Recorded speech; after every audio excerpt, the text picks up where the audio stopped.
Hello students, today I am going to teach you chapter 1 Know your computer. તમારા કમ્પ્યુટરને જાણો. How does computer works? Computer is an electronic machine that takes data, processes it and give the result. Computer કેવું device છે? Electronic machine છે. Okay, એ શું કરશે? ડેટાને લેશે, એના પર પ્રોસેસ કરશે અને તમને પછી રિઝલ્ટ આપશે. All the computer follow the stages of input, process and output. Computer 3 સ્ટેજને ફોલો કરે. First is input, second is process and third is output. How does computer works? First step, input stage involve putting information into the system.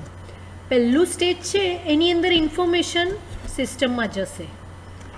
Second step, the process stage involve doing something with the information. Second સ્ટેપમાં information સાથે કંઈક થશે, કોઈક work થશે, કોઈ activity થશે. And third સ્ટેજમાં તમને રિઝલ્ટ જોવા મળશે. જો અહીંયા ઇનપુટ છે, ઇનપુટમાં શું છે? 10, 20, 30, 40 માર્ક્સ નાખેલા છે. પ્રોસેસિંગમાં બધા માર્ક્સનું અહીંયા ટોટલ થયેલું છે 10 + 20 + 30 + 40. And last is output. આઉટપુટમાં શું મળશે તમને? એ બધાનું સમ મળશે, display 100 as a result. Features of computer. કમ્પ્યુટરના ફીચર્સ શું છે? ફર્સ્ટ છે speed. Computer can works at high speed. Processing speed is measure in fraction of second. એટલે સેકન્ડના પણ પાર્ટમાં કમ્પ્યુટર વર્ક કરે એટલું સ્પીડમાં વર્ક કરશે. મિલી સેકન્ડ. મિલી સેકન્ડ કોને કહેવાય? 1000 part of second.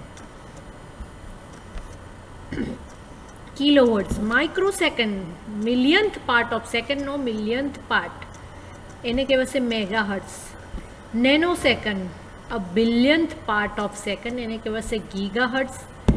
Pico second, a trillion part of second, એને કહેવાશે ટેરા હર્ટ્સ. દેટ મીન્સ કમ્પ્યુટરની સ્પીડ સેકન્ડના પણ કોઈક પાર્ટ જેટલી હોય છે. કમ્પ્યુટર ખૂબ જ સ્પીડથી વર્ક કરે છે. એક્યુરસી. એક્યુરસી એટલે કેટલું ચોક્કસ છે, કેટલું ટ્રુ છે રિઝલ્ટ. તમને એક સમ કરવા આપું, એ સમનો રિઝલ્ટ શું આવે તમારું એક્યુરેટ, એટલે કેટલું પરફેક્ટ તમે એનો આન્સર આપો છો, એને એક્યુરેસી કહેવાય. તમારું કામ કેટલું સાચું છે તો એને કહેવાશે accuracy.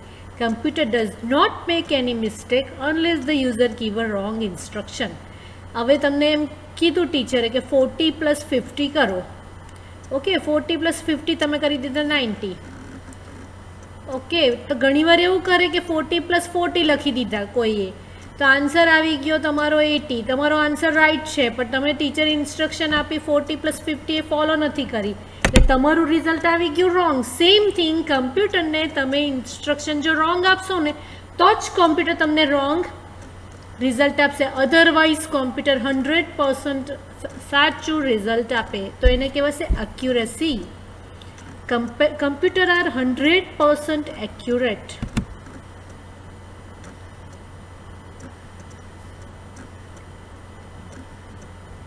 Diligence. Computer can work for many hours continuously without taking rest. હવે આ વસ્તુ સમજો.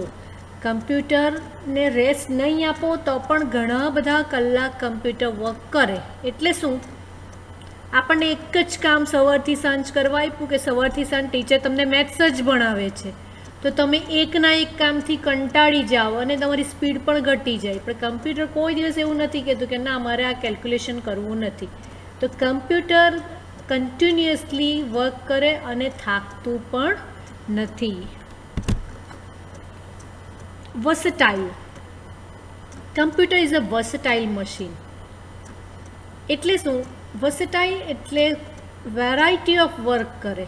કમ્પ્યુટર એક તમને ફંક્શન કંઈ કેલ્ક્યુલેશન જ કરશે એવું નથી. કમ્પ્યુટરમાં મૂવી પણ જોઈ શકો, ગેમ્સ પણ રમી શકો, ડ્રોઈંગ પણ કરી શકો, પિક્ચર્સ તમારે એડિટ પણ કરી શકો. કમ્પ્યુટર ઘણા બધા વર્ક એક સાથે કરે. Calculation to a complex and logical operation પણ કરે. બધા જ સિમ્પલથી માંડીને ભારી વર્ક પણ કમ્પ્યુટર આપણને કરીને બતાવે. એટલે કમ્પ્યુટર વર્સટાઇલ છે અને અલગ અલગ ફિલ્ડમાં અલગ અલગ વર્ક કરે. તમે રેલવે સ્ટેશન પર જાઓ, એરપોર્ટ પર જાઓ, શોપ પર જાઓ, શોપિંગ મોલમાં જાઓ, બધી જ જગ્યાએ તમને કમ્પ્યુટર ડિફરન્ટ વર્ક કરતું તમે જોઈ શકો. Storage. Computer has mass storage section where we can store large volume data for future work. Device used for storing information are CD, hard disk and floppy. Storage એટલે computer આપણી માઇન્ડની, આપણા મગજની ક્ષમતા છે, આપણા માઇન્ડની કેપેસિટી લિમિટેડ હોય, આપણે ભૂલી જઈએ. કમ્પ્યુટરની સ્ટોરેજ કેપેસિટી ખૂબ જ સારી. કમ્પ્યુટરમાં તમે ડેટાને સ્ટોર કરો અને જ્યારે તમને જોઈએ ને ત્યારે તમે એ ડેટાને લઈ પણ શકો. આ પહેલું જે ડિવાઇસ દેખાય તો તમને ખબર જ છે. What is this? This is a CD, compact disc. Next is hard disk. એ હાર્ડ ડિસ્ક તમે જોઈ નહીં હશે કારણ કે તમારા સીપીયુના ડબ્બામાં ફિટ કરેલી હોય છે. તમારા લેબમાં જે કોમ્પ્યુટર છે એની અંદર સીપીયુમાં ફિટ કરેલી હોય. અને આ લાસ્ટમાં છે ફ્લોપી ડિસ્ક. એ હાલમાં અત્યારે બહુ યુઝફુલ નથી પરંતુ પહેલાં એનો યુઝ થતો.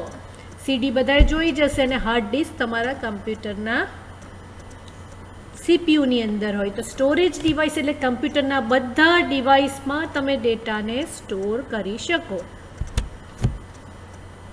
Automatic.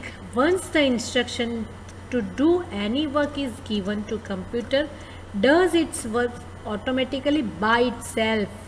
કમ્પ્યુટર પોતાની જાતે વર્ક કરે છે. Reliability. Since computer can do its work very fast without making any mistake and without taking rest and is able to store data for future use, it is very reliable or a trustworthy machine.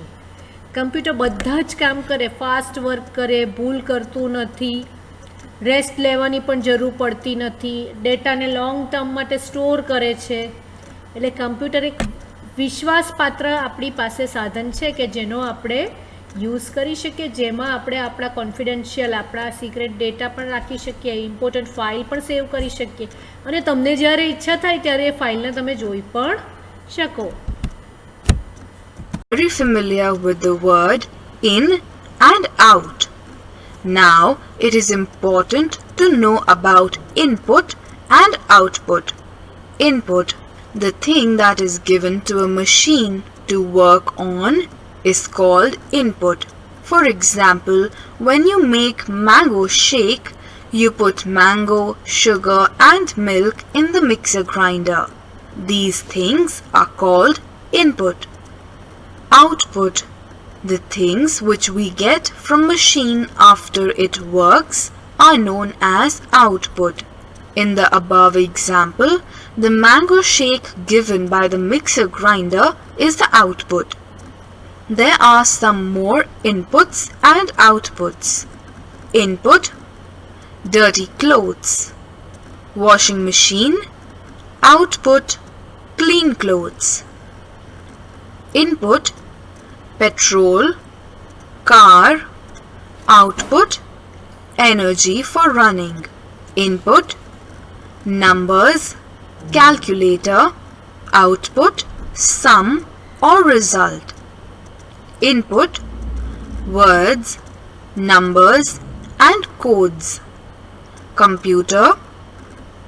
Output, result or output. What is processing? The action taken by machine to work on input and change it into output is called processing. What is data? The inputs given to the computer are known as data. Input devices. The devices that help to give input to the computer are called input devices. Some limitation of computer. કમ્પ્યુટરના બહુ બધા ફાયદા આપણે જોઈ લીધા, હવે limitations પણ છે અને કમ્પ્યુટર કેવી રીતે વર્ક કરે છે, ઇનપુટ આઉટપુટ પ્રોસેસ એ પણ જોઈ લીધું. તો કેટલાક લિમિટેશન્સ જોઈએ. Computer does not work on itself. It requires a set of instructions to be provided and else computer is a waste. કોમ્પ્યુટરને તમે ઇન્સ્ટ્રક્શન નહીં આપો ને ત્યાં સુધી એ કામ કરતું નથી, બરાબર છે. એટલે કમ્પ્યુટરને આપણે ઇન્સ્ટ્રક્શન તો કમ્પલસરી આપવી જ પડે. Computer are not intelligent, they have to be instructed about each and every step which they have to perform. કમ્પ્યુટરને બધી જ ઇન્સ્ટ્રક્શન આપવી પડે, જાતે કોઈ પરફોર્મ કરતું નથી. Computer can not take any decision on its own. One has to program computer to take action if someone conditional prevail. Computer જાતે ડિસિઝન લેતું નથી, જેવું તમે આપશો ને એવું જ લેશે. Computer unlike human can not be learn by experience. Computer human માણસની જેમ એક્સપિરિયન્સથી શીખતો નથી. આપણે માણસ શું કરીએ, એક્સપિરિયન્સથી શીખીએ. કમ્પ્યુટર ક્યારે પણ એક્સપિરિયન્સથી શીખતું નથી. તો આ કમ્પ્યુટરના કેટલાક લિમિટેશન્સ કે ડિસએડવાન્ટેજ પણ છે.